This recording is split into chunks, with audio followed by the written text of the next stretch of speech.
Hello friends, welcome to my first vlog of the new year.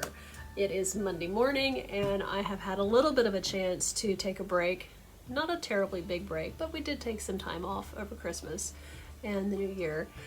And so this is the first one. I feel like 2020 for me was a year of preparation.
One of the lessons from 2020 for me was this idea, and I actually got it from a book, Vance Garland, Getting Unbusy. The idea being that we all have dreams, and they're just kind of out there circling, and they exist, but they're in dreamland. It's not until you take it out of the stars and put it into your reality and make it a priority that dreams can begin to come true. And I really saw that in the last 3 months of 2020 because I made cleaning out the upstairs a real priority. And so that room that was a storage space and had a bunch of stuff we didn't know what to do with and a bunch of resources, we call them resources, and we've got something that is something, but we see potential in it. It's kind of like raw materials for us. So because of the amazing list of skills that Xavier has, I can bring home resources that, you know, he would have the skills. Anyway, so we had an awful lot of that kind of stuff, and some of it honestly was just trash. So the transformation that took place upstairs with getting that room into, making it into a textile studio was amazing. That was like one of the big highlights of 2020 for me. Wow. Yeah, that's a big deal. Also, another big highlight of 2020 for me was completely transforming my office. I should show you some before and after pictures. You would not even believe how different it looks now, and I really love it. And it feels like, again, that feels like preparation to me. I love being in that room weaving. I love not being at a desk all the time. I love all of that. And that really has changed the way I spend my time. Because before, I had this great big desk in there, and I spent my time at the desk. Now, what I wanted to be doing was weaving, but because I had the desk, it seemed like I spent all my time there. So changing the space made it possible for me to change what I do, and that has been really, really a good thing. So I have a couple of priorities for the new year. One of them is my capsule wardrobe. Now, in 2019, in the fall of 2019, I put together a killer capsule wardrobe. I went to thrift stores, and there's a vintage shop downtown, or at least there was pre-COVID. There's, you know, Goodwill and Mercy House Thrift, and the one that's, what is that one called? Valley Mission Thrift. Before COVID, there were all these great places to shop for vintage clothing, thrift, reuse, recycle, that kind of thing. So I put together this fantastic capsule wardrobe that was predominantly black and white, turquoise, and fuchsia. And it was such a me combination. I mean, it was fabulous. And what I learned through that was that it was easy to dress well. It was easy to layer up, and I never had to pull out a big, thick, heavy coat because I could just layer up. And then when I inevitably got hot, layers started coming off. And it was amazing how often I got complimented on my sense of style, on what I was wearing. I mean, I'm an author and a YouTuber these days. I don't go out much. My work happens here on the property. So it was really fun that when I did actually leave the house, I was able to look more like I wanted to look, and rather than showing up in a t-shirt. I mean, that would have been, if it hadn't been for the capsule wardrobe, I would have been leaving the house in yoga pants and a t-shirt with a coat, a big floppy coat over top. And so it was a completely different experience, and I fell in love. I absolutely fell in love with the capsule wardrobe thing. I liked that capsule so much that instead of doing it just for the 3 months, November, October, December, I went with the whole winter with it instead of changing it in the middle and at the end of December and beginning of January. So I'm ready to do this all over again. I'm going to do different colors. I do have a storage, there's some space upstairs for storing clothes. So I will do some of the same things in the capsule wardrobe for this winter. Oh, by the way, my summer capsule wardrobe is crazy simple. It's just dresses. I will go to the thrift store and pick up a $5 dress. I just had a little row of those. And so that was my summer capsule wardrobe. Could not be simpler. It's just dresses. I mean, that's it, literally. So now that it's cold again, it's time for a real capsule wardrobe, something besides just dresses. So that's one of my priorities. Now, last time I had clothes that were purchased or thrifted or vintage shops. This time I want to make some clothes. I want to take some things that I have and make changes to them. I basically want every piece that I wear to be somehow expressive of who I am, and that if I find kind of a understated piece, that I'd add something to it or change the length of something, or I just want these pieces to be original to me and to be more expressive of who I am. And that is such a journey. It is such a journey. So yeah, the capsule wardrobe thing. So I have printed out my capsule wardrobe sheet. I have filled one out. I've got 3 colors. The first color is chocolate brown and green. The second color combination is black and white and poppy. And the third color combination is based on a painting that I have here in the dining room, which is a kind of turquoise lime. It's got some pink and some red in it actually as well. So yeah, and I'm going to show you more about this. This is actually a PDF that comes with one of the classes that I have available. So I did all the research to create that document, and now I'm referring to it myself because I just think it's fantastic, and it's helping me create a list of what it is I want to make this year. So priority 1, that capsule wardrobe, make it reflect who I am, make it original, make it the colors that I love to wear, make it unique, make it a statement, you know, I mean, and again, it's a capsule wardrobe, so we're talking about 30 items of clothing. That's it. We're not talking about a whole, you know, an endless closet full of clothes. We're talking about a pretty uniquely specific group of clothes. So I'm totally looking forward to that.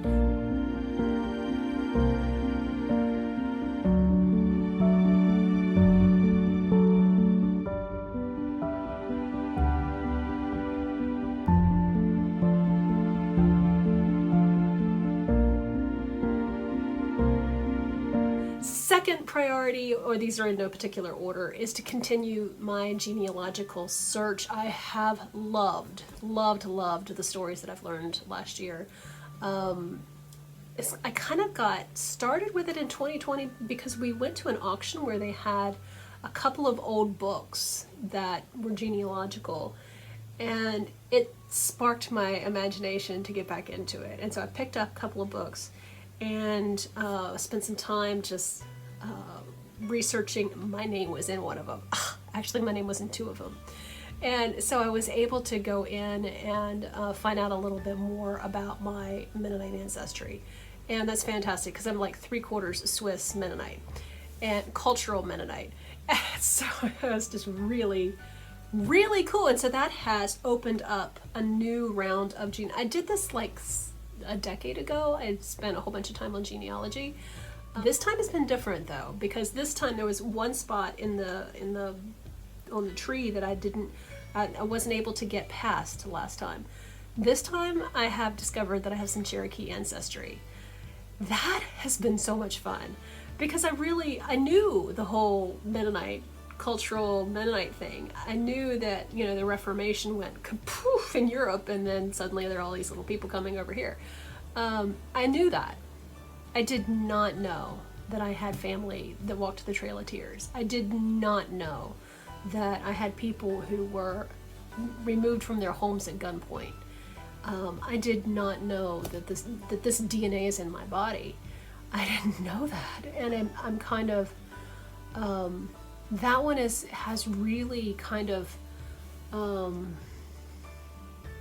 it hasn't changed who I believe I am. I'm still the same person. What it has done is it's broadened who I believe myself to be, and that's cool.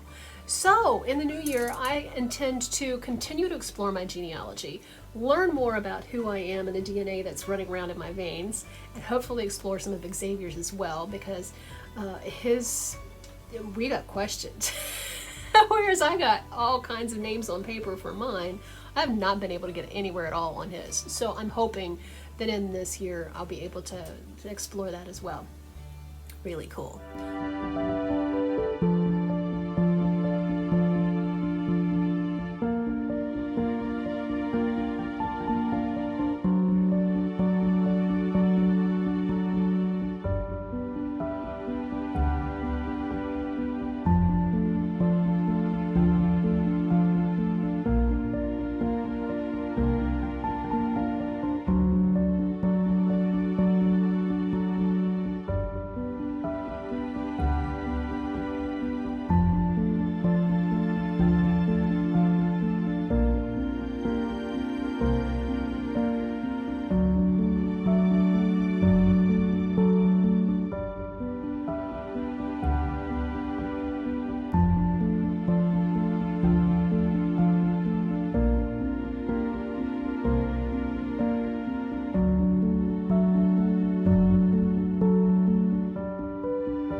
Third priority, and again, these are not in order, and that is I want to talk about my faith again. I really felt like God has called me to talk about women of the cloth. What does it mean to be a woman following God in 2021? What does it mean to be one of the groups of people that's been kept out of the room where it happens in the church culture? What does that journey look like? What is it that we can learn, and how is it that we can move forward together? How is it that we can not put our responsibility in somebody else's hands and say, well, I'm not allowed to do that, so I won't, but we instead choose to be obedient even when it's uncomfortable?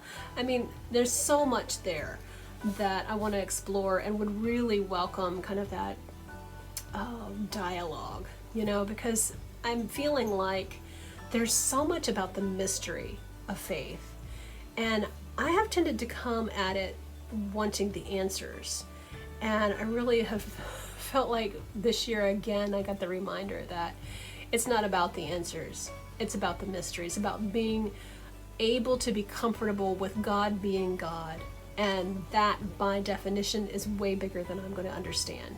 So there's going to be answers that I don't have. There's going to be questions that I need to ask that I may not ever get the answers to, and that's okay.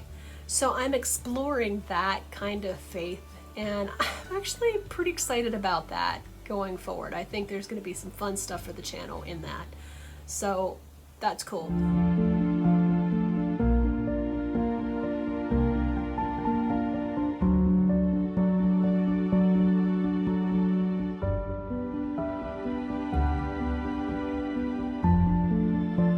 And then my fourth priority is one that I really need to get a handle on. Towards the end of the year, last year, I really started to struggle physically. I went to my dermatologist and tried to get a renewed prescription for the drug I've been using, this topical steroid, and they weren't able to be helpful. Truth be told, it was like the phone call from hell. The most obnoxious person answered the phone. Anyway, I found a new doctor's office and talked about the diagnosis I've been given, which I can't spell or remember the name actually. And it's a skin disease that is, let's see, how would you say? I don't want to be vulgar, but it's blisters that itch, and according to Wikipedia, which is not my doctor by the way, it happens mostly in the unmentionable areas of the body. and I told the lady at the new doctor's office, like, this is not me. I'm not, I don't have itchy things down there. I'm dealing with this in other places. Itchy, blistery, weepy stuff. Oh gosh, you would not believe. Anyway, she said, well, try on this diagnosis, research this, and see if you feel like it fits you a little better. I haven't researched it yet, but getting a new prescription for the stuff helped my body just calm down, because I was getting, the outbreak was really pretty fierce, and I was extremely uncomfortable. I was taking Benadryl a couple of times a day, which is not good. So getting the new prescription, I don't know what they've changed about it, but it's a lot better. And the best part, it's not ruining my clothes anymore, which is really cool, because yeah, the last stuff was really greasy and kind of like a gel, which was really awful. This stuff soaks into the skin immediately and is so much better and is very effective. So I am really, really glad to have my topical steroid stuff. Although Xavier tells me that NPR did a thing on people with eczema and topical steroid addiction, and I was not amused to hear that. First of all, there are a lot of people itching out there. I think that's something we need to be talking about, because it's really uncomfortable. Second of all, what is that? Topical steroid addiction? What is that? Now, I'm using this stuff sometimes twice, sometimes 3 times a day. I don't think that's an addiction. Anyway, yeah, obviously there's some things I need to work through here. So I went back to my library. I pulled out the 7 Systems Plan. I'll be honest with you, I'm not crazy about going through this. I am just not. This book has a new cover. It's been redone. I have the first, the way it looked the first time around. So you're not gonna, if you look for this book, you're not gonna find it looking like this. It's called The 7 Systems Plan, Dr. Pat Luce, and Proven Steps to Lose Weight, Heal Chronic Illness, and Reverse Aging for Good. Okay, whatever. Had I not heard him speak in person, I would be like, whatever. But yeah, to hear him speak in person was actually really pretty remarkable. So what I feel like I'm gonna try to do is pay attention. I have a resource under my nose, and I have a priority to not be using this topical steroid every single day. And the only way I know to do that is to find that out from somebody who knows more than I do. It wouldn't be hard to do. So that is priority number 4.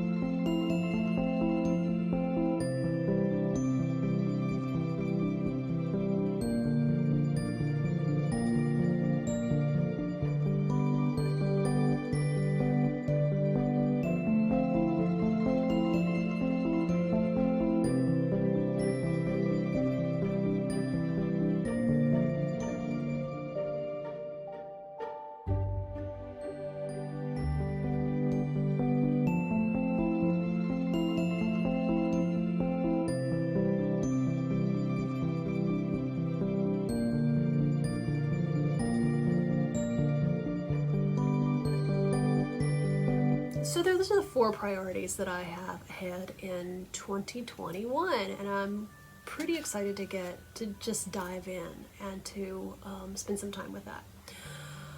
There is a project that's going to come first. However, January the 2nd, our little dog died. That has been absolutely brutal. We pretty much, just circled the wagons and have just taken some time, because she was very much a part of every aspect of our lives. We really, I mean, she's had a health issue for about 2 years, and so we've accommodated our lives to her pretty significantly, and loved that little booga so much, and she loved us too. And it was devastating to hear the vet say, she's got a stomach full of cancer. And yeah, so we did what needed to be done. The whole adulting thing sucks. So, she went very peacefully. She's such a sweet girl. And we are grieving. Forget all my wardrobe. Right now I'm going to be wearing black for a while. It's just how it is. We're just going to deal. So, black. It's okay.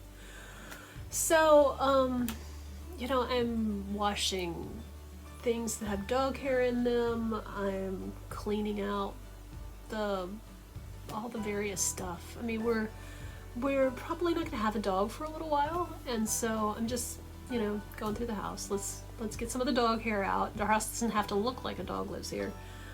And so one of my first projects will be the bed. Now, she wasn't very well for the last 2 years, so she spent a lot of time in the bed. I had a sheet over the bed so the covers wouldn't be destroyed, that kind of thing. And so what I'd like to do is to dress the bed and have it nice. That, I think, is something that is an exciting idea for me. So that's probably going to be one of the first projects this year, is to make the bed beautiful. So, yeah, sucks. Really sucks. But it is exactly what it is. My mom is also in hospice, so we don't know what her time frame is as well. But 2020 was the year of reconnecting. She went into hospice in the spring, and it was a long year, but in terms of my mom's health, but it was also a year to reconnect and to kind of get to know her again. I mean, honestly, I think we kind of took her for granted all this time, but it's been really good to reconnect and just kind of just be connected. No big deal, just a connection that matters to us very much. And so that's we continue to pray for Dad, who's exhausted because he's doing a lot of caregiving, and they've got a great big house that needs their attention, and just it's a lot. It is a lot. So we continue to try to be present in that journey as well. So yeah, 2020 was really a year of preparation. So much preparation. So yep, I got 4 priorities for the new year. I'm just aware of the season of grieving that we are in for the moment. We will probably always grieve this dog because she was really somebody special. She was really, I mean, both of us have had dogs before, but Ella was a really special little girl. She was okay. So when we lived in our tiny house, we had this table actually, which is about 28 by 30 maybe, small table, a little banquette around it. Okay, so there were seats on 3 sides. I sat on one side, Xavier sat on the other side, and Ella sat at the end.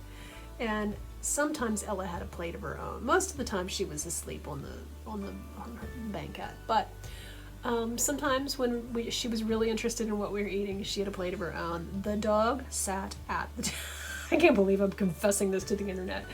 The dog sat at the table with us, and she had impeccable manners. She never once stole food. She just was such an unusual and sweet little dog. And I'll tell you what, that dog adored my husband like you would not believe. I mean, she was the cutest. the sweetest. I mean, she just looked at him like he made the sun set and the moon come out and the stars shine. And maybe he does. She wasn't wrong. So, yeah, 2021 will be a year for me to do some reusing, recycling, refining. I got a whole bunch of stuff, a whole bunch of clothing, cloth, yarn, fabric, textiles, all kinds of stuff that have been used once and I don't like them. And so they are kind of stored upstairs. Like I've got a couple of boxes of men's silk ties. I got rid of the polyester ones and just have the silk ones left. I got a couple of boxes of those. So this is going to be the year where I go through some of those things that I've been hoarding for a while and actually put them into use. And if I don't, then I get them out of here. So this is my year to reuse as much of those things as possible, to refine some things that I have, make them more expressive of who I am, and just follow this path. And I think it's going to be a great year. It's not without its pain. We lost our dog right off the bat in 2021, but it's the circle of life. What can I say? It's the circle of life. So I do have hope, and I think that some of the conversations that my listeners and I have are going to be amazing, and I look forward to that big time. So let's do this thing. Yeah? Thank you so much for listening. I'm going to put a bunch of links to cool stuff in the description so you can check those things out. Like if you like, subscribe. I would love to have you along for the ride. I really think there's going to be some cool stuff happening. So,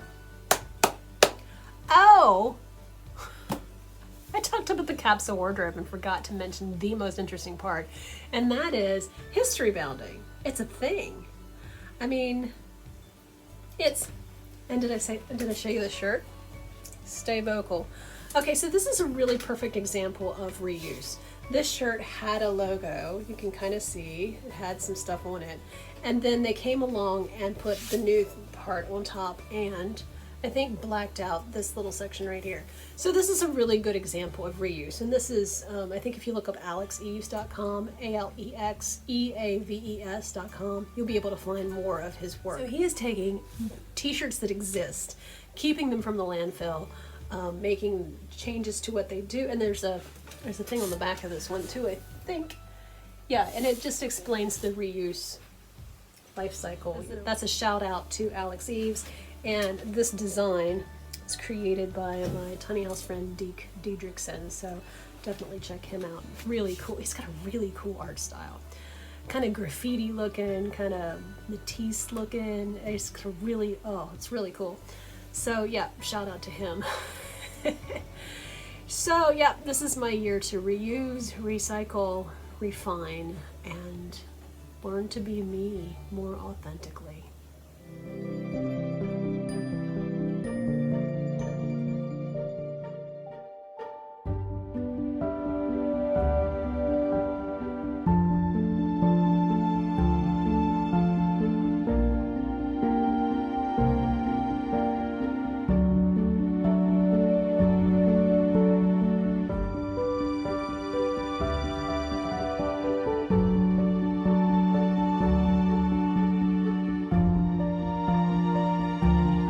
Gig, huh? Thank you so much for listening. I really appreciate it. Like if you like, subscribe. I'd love to have you hang around with me this year. And yeah, there's going to be some links to some cool things in the description. You can learn a little bit more about our tiny house experience in the description. You can find a link to the Smart Sexy Small House vlog, which is where I put all the stuff I did about renovating that room upstairs. The Textile Studio is in that playlist. And then there is the Faith, Art, and Tiny Houses podcast. You can see back episodes there, but I'm going to be revamping that in the new year, and it's really cool content coming your way on that. I don't know if you're listen to podcasts or not, but that's a pretty cool medium.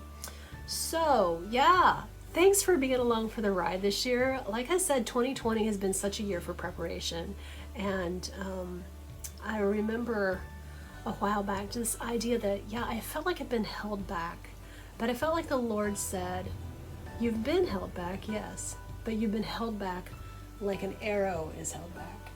And just you wait. It's going to be amazing. Yeah, sometimes we get held back, but it's for the reason because God is in the launching business. And God's the one that knows how to aim this thing. Me, I got no clue. But God narrows down that, pulls back the bow. You better believe he knows what he's doing. Or, let's say it this way, you better believe she knows what she's doing. Hallelujah. Thanks for being along, and I will see you next time. And right now, I don't know what the next time will be, but I'll be here, and I would love to have you join me. So thanks so much for listening. Ciao.